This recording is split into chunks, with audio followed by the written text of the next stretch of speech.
Ouais, c'est vrai que la Fabrique de la Défiance, c'est pas un titre qui nous a attirés, c'est pas un titre qui nous fait accrocher au livre directement.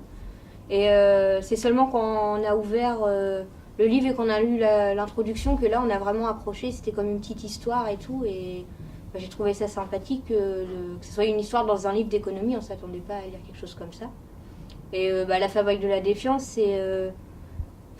c'est tout au long du livre, on part de la petite enfance, on arrive à la retraite. Il y a tout un prolongement et bah, on la fabrique même avant qu'on soit né. L'histoire a fait que la défiance elle a été fabriquée et puis c'est comme si la défiance elle s'était passée de génération en génération, comme on passerait à un magasin ou je sais pas un objet personnel. Et bah, la défiance elle a grandi, elle s'est renforcée de génération en génération et puis elle est très forte maintenant.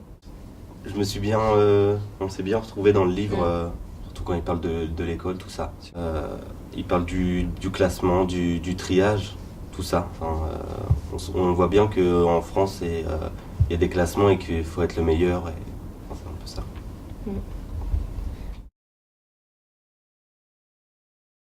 Non, bah, comme c'est écrit, c'est vraiment rare qu'on ait appris à travailler en groupe. Bah, c'est Et comme pour les peu de fois où on travaille en groupe, ça marche pas.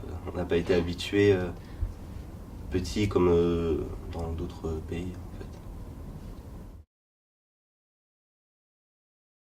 Moi ça me sert aussi pour les cours, par exemple si il y a une absence, on peut rattraper grâce à tous ces réseaux. Ou même faire... on peut s'entraider aussi sur des devoirs.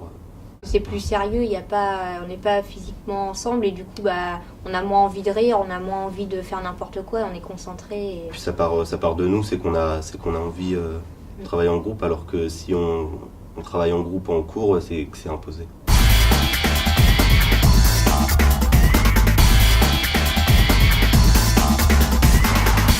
Est-ce que vous avez confiance en l'avenir?